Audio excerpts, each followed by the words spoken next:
시골 마을의 작은 정류장. 30년 동안 매일 아침 같은 시간에 한 노인이 나타나 같은 버스에 올랐다. 창가 맨 뒤 오른쪽 자리에만 앉는 그 노인 김영도.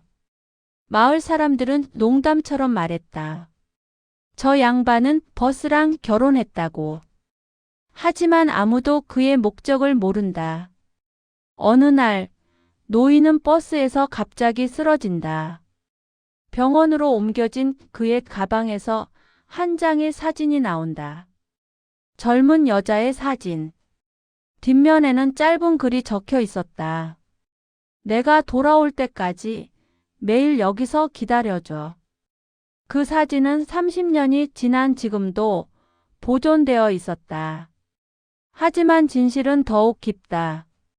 병원 침대에서 깨어난 노인의 손에는 비로소 그 편지가 쥐어진다. 30년 전 도착했어야 했던 하지만 처음 열려지는 그 편지 속에는 무엇이 적혀 있었을까? 노인은 이미 알고 있었다. 그런데도 기다렸다. 자, 지금부터 무슨 특별한 사연이 있었는지 지금 바로 시작해 보겠습니다. 나는 매일 아침 6시 정각에 깬다. 시계를 볼 필요도 없죠. 몸이 기억하고 있으니까요. 30년을 같은 시간에 일어나면 몸이 그 시간을 알게 되는 거다. 침대에서 일어날 때마다 느끼는 건 관절의 아픔뿐이다. 무릎, 허리, 목 모두 낡았다. 사용한 만큼 닳아있다. 우리 신체가 정직하다는 건 가끔 잔인하다. 아침은 늘 같은 순서로 흘러간다. 화장실에 가고 찬물로 얼굴을 씻고 옷을 입는다. 옷장에는 몇 벌 없다.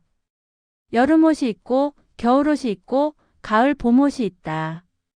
사람들은 내가 같은 옷을 입는다고 생각하지만 사실 계절에 맞춰 조금씩 달라진다.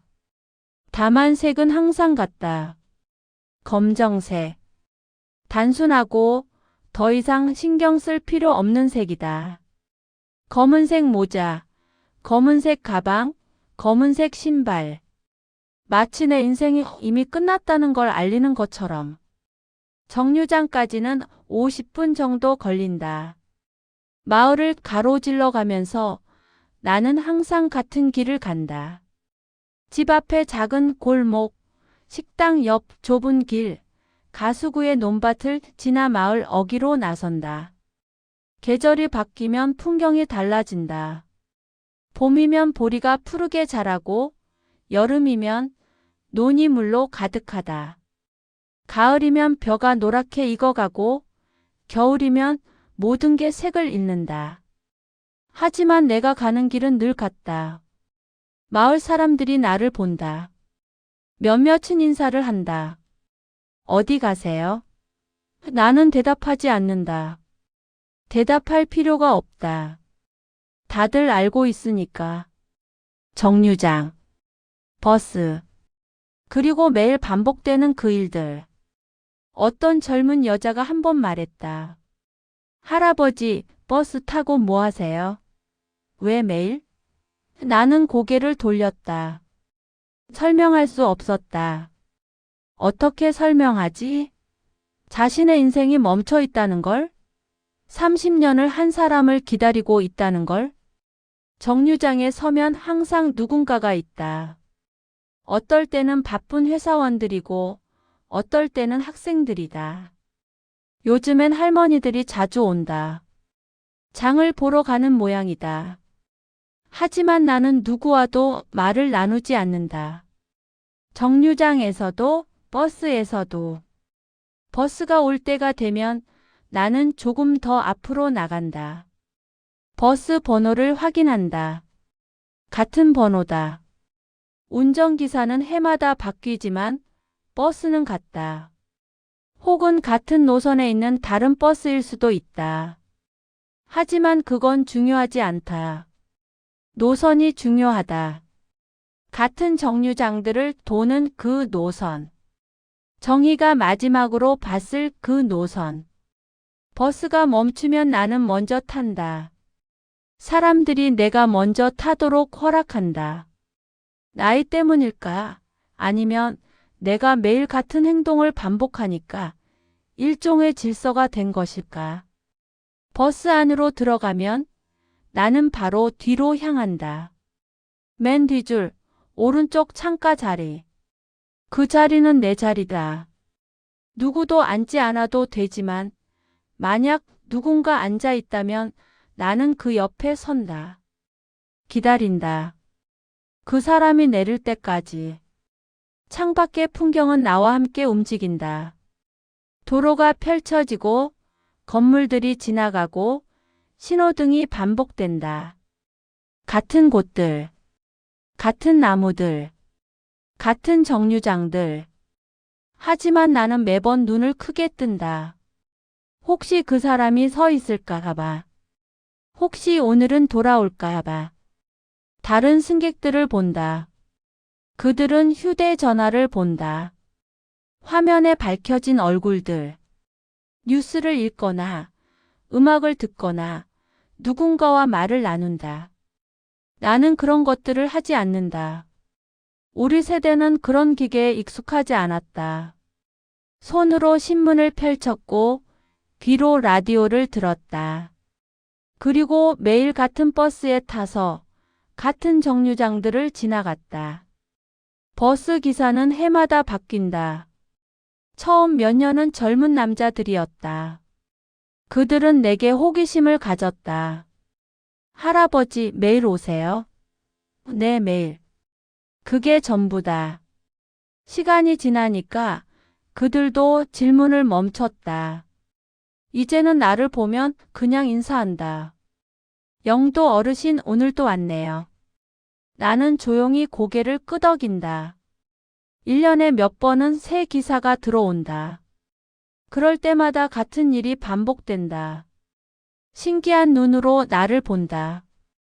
저 할아버지 뭐 하는 건데? 하는 표정. 하지만 다른 기사들이 나를 설명해 준다. 나는 듣지 않는다.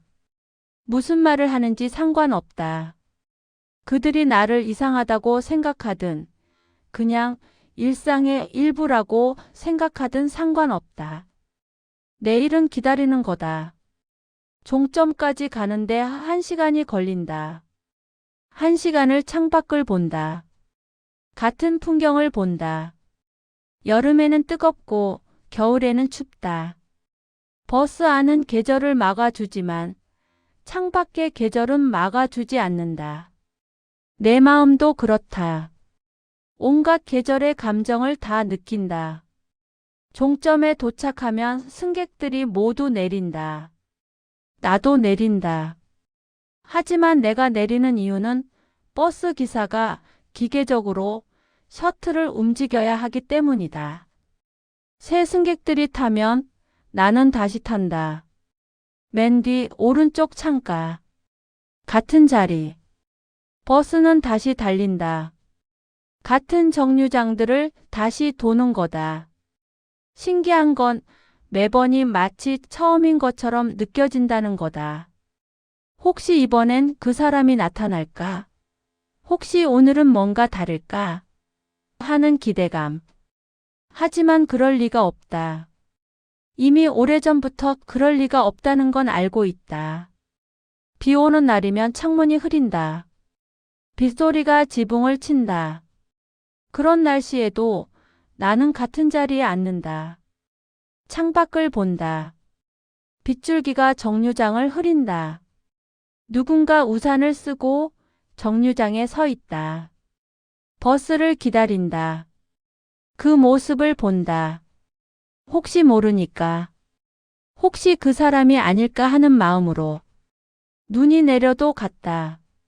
하얀 눈이 세상을 덮는다. 깨끗하고 차갑다. 새로운 시작 같은 눈.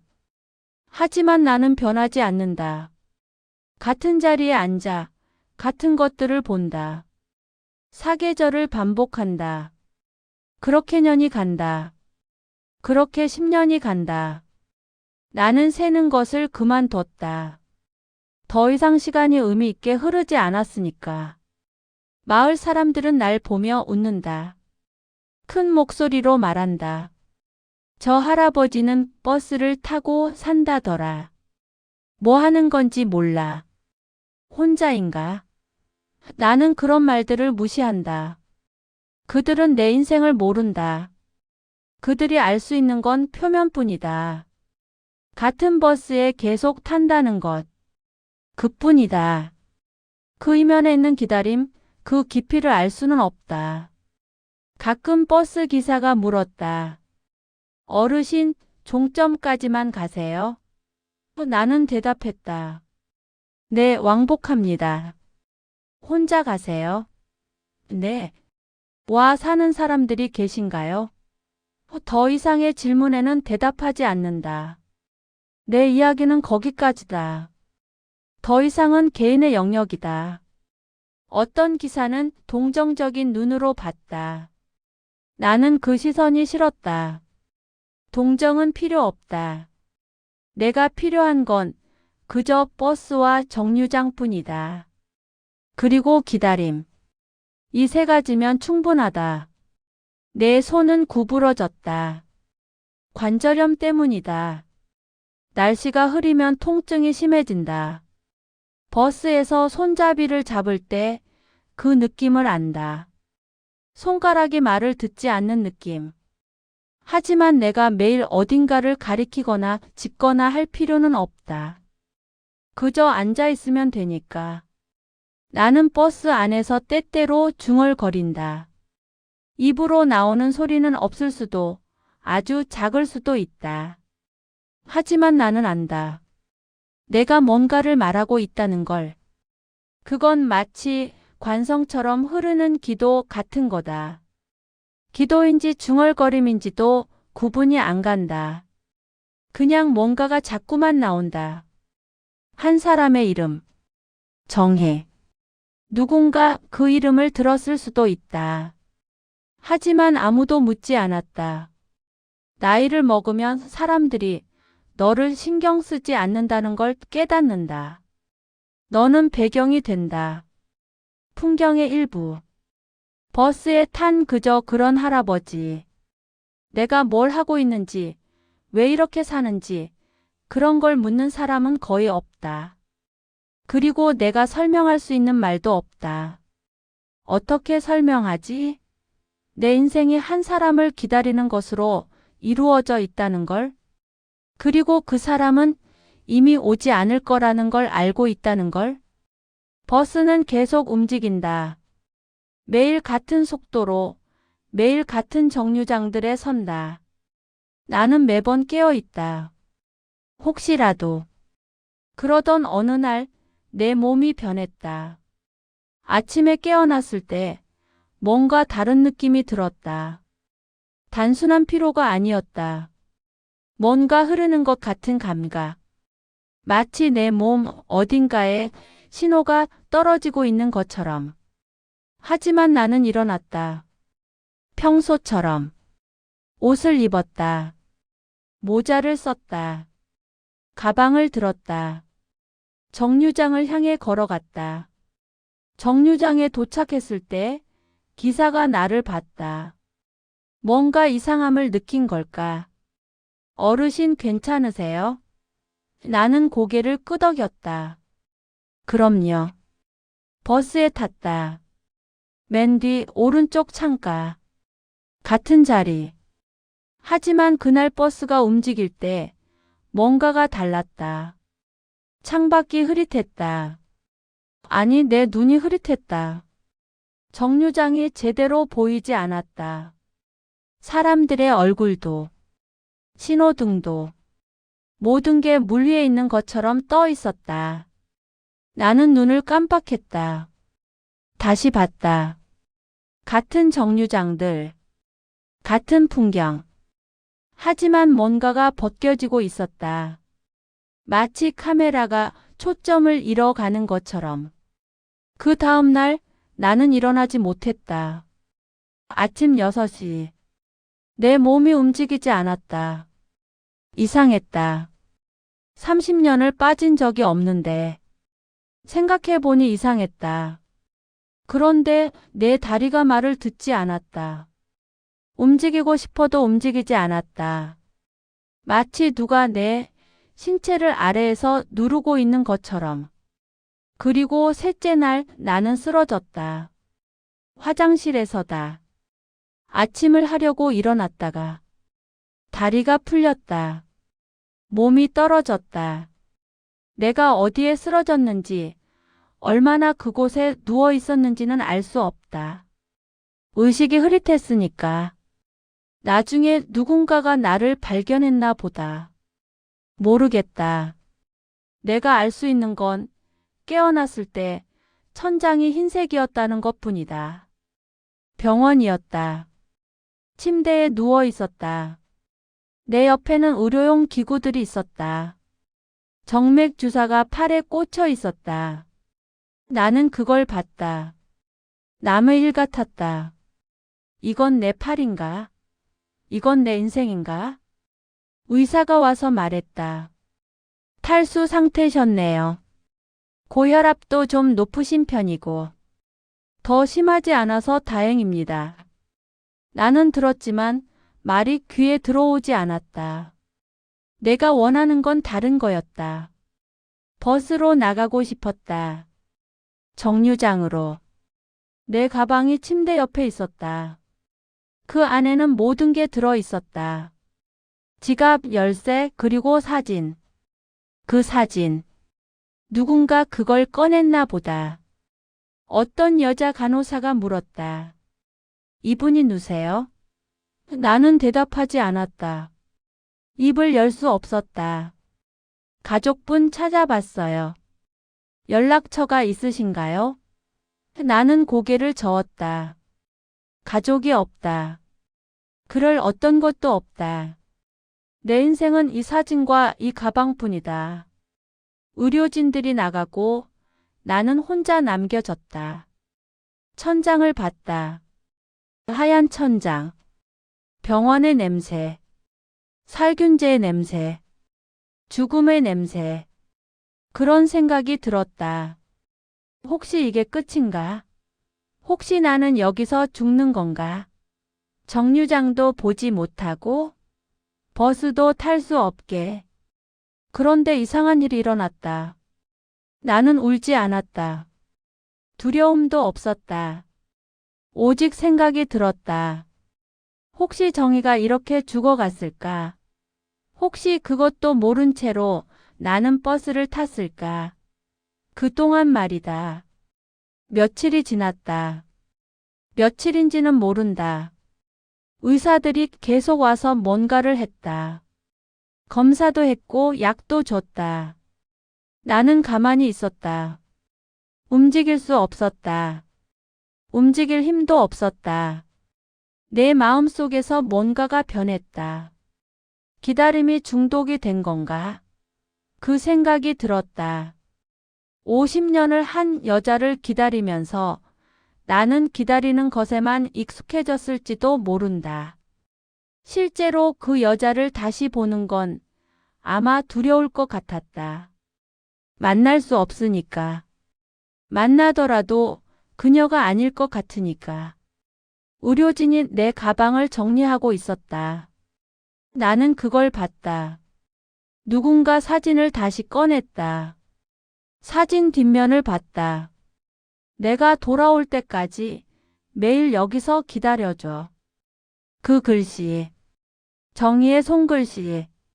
50년이 지났는데도 내 눈은 그걸 안다. 다른 누군가의 손글씨는 다를 테니까. 그 딱딱한 필의 그 기울어진 각도. 모든 게 정의의 손에서 나온 거다.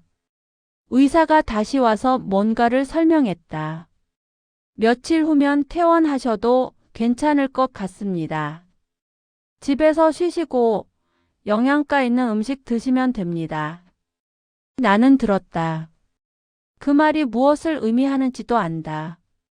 하지만 내가 집에 가서 뭐 하지? 버스에 타지 못하고 정류장을 가지 못하면 무슨 의미가 있을까? 혼자 남겨진 밤. 나는 천장을 봤다. 그리고 생각했다. 혹시 이게 신호는 아닐까? 혹시 내가 기다림을 멈춰야 한다는 신호는 아닐까?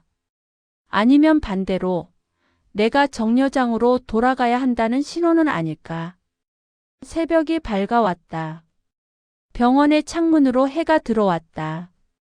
새로운 날, 또 다른 날, 그 무수한 날 중에 하나.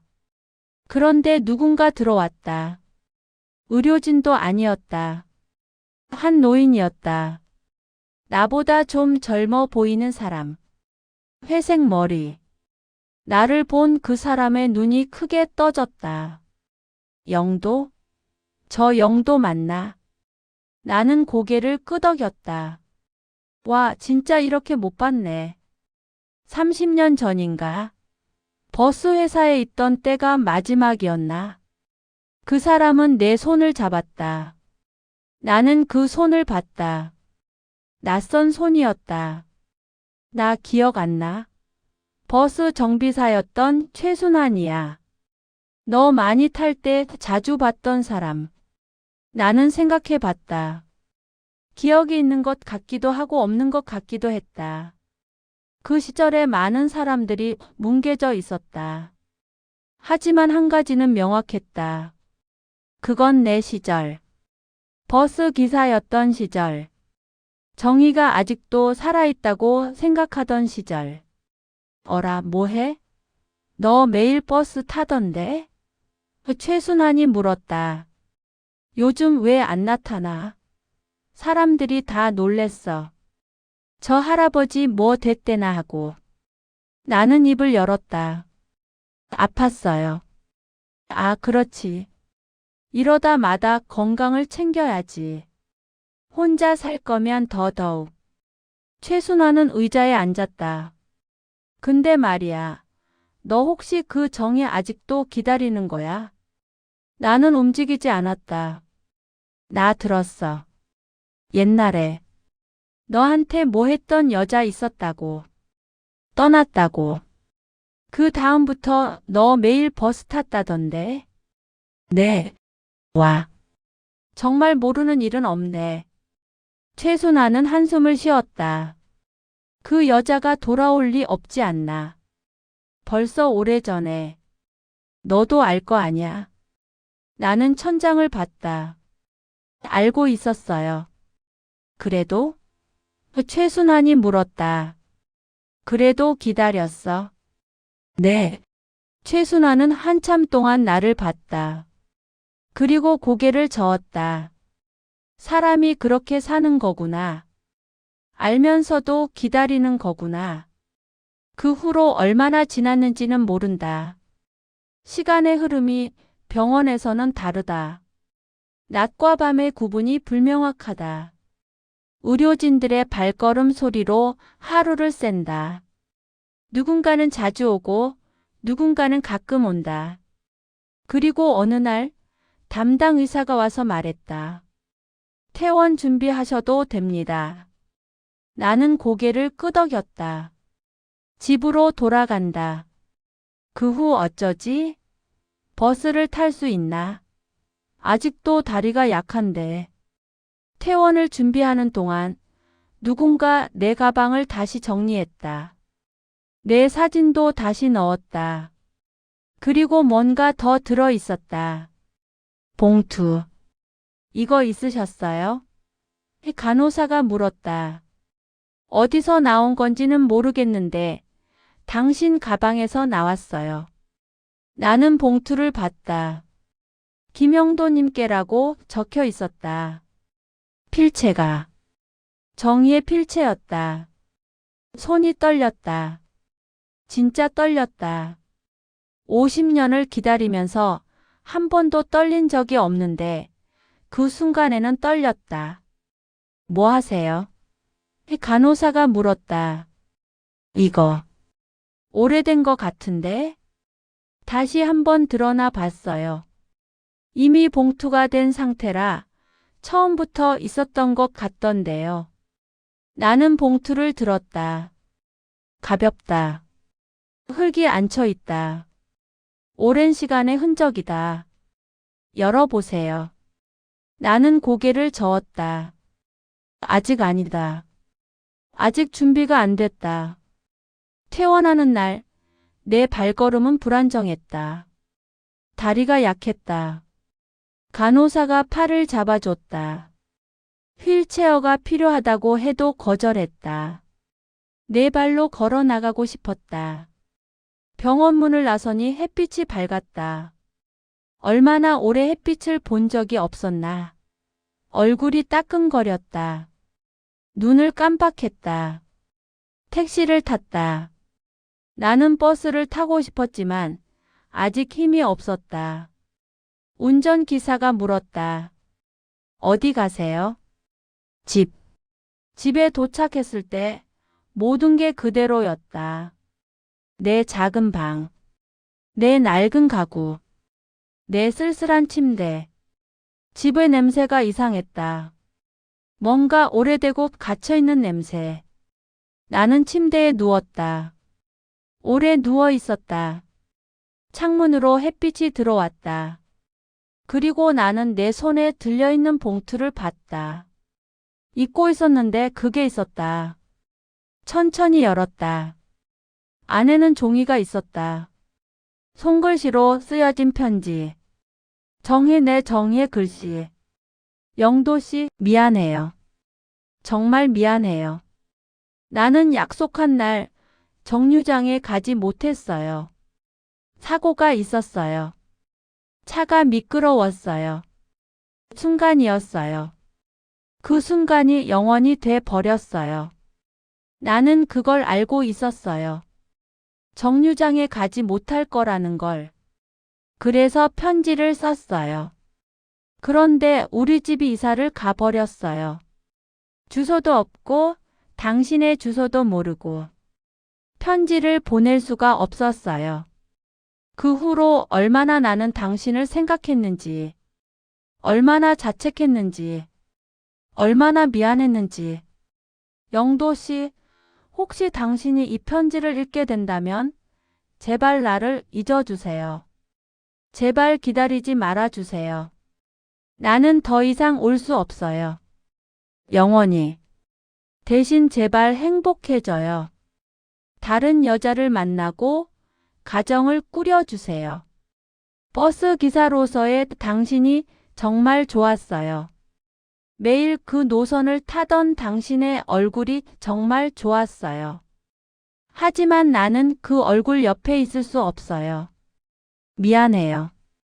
정희가. 나는 편지를 읽고 또 읽었다. 몇 번을 읽었다. 손이 떨렸다. 눈에서 물이 흘렀다. 처음이었다. 50년을 기다리면서 한 번도 울지 않았는데 그 순간 나는 울었다. 내가 뭘 한 거지? 정희를 위한 건가? 아니면 나를 위한 건가? 정희는 자신이 돌아올 수 없다는 걸 알고 있었다. 미안하다고 했다. 기다리지 말라고 했다. 그런데 나는 기다렸다. 매일 버스에 탔다. 같은 정류장들을 도는 노선에서. 정희는 이미 없었는데 나는 마치 그녀가 어딘가에 있을 것처럼 기다렸다. 그게 사랑이었나?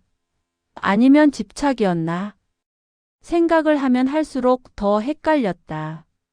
내 삶을 돌아봤다. 30년. 버스. 같은 자리. 같은 정류장들. 그리고 깨달았다. 나는 정희를 기다린 게 아니라 정희와의 기억을 기다리고 있었단 걸. 그날의 감정, 그 사람과 함께하던 시간들. 그걸 반복하고 또 반복하고 있었단 걸. 다리가 회복되는데 시간이 걸렸다. 의료진들이 재활을 권했다. 나는 걸었다. 천천히 한 걸음씩. 집 안에서. 골목으로. 마을로. 그리고 어느 날 나는 정류장으로 나갔다. 버스를 탔다.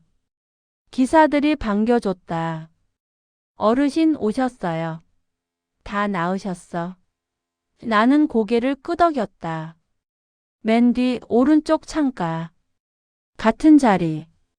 버스가 움직일 때 창밖을 봤다. 정류장들, 사람들. 계절이 몇 번 바뀌었나? 정희는 어디에 있을까? 어떻게 죽었을까? 그 사고라는 게 얼마나 아팠을까?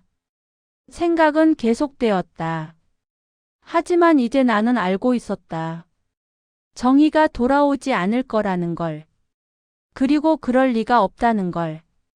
그런데도 왜 버스에 탔나? 왜 같은 자리에 앉나? 어쩌면 나는 정의를 잊기 위해 기다리는 건지도 모른다. 잊어야 하니까 기다리는 거. 그렇게 하나하나를 기억으로 남기는 거. 매일 다시 그 자리에 가서 그 감정을 되살려내는 거. 기사가 물었다. 어르신, 어디 아파서 이렇게 오래 쉬셨어요? 아팠어요. 다 나으셨어요? 다 나으셨어요? 나는 대답하지 않았다. 이미 안다. 나는 완전히 나을 수 없다는 걸.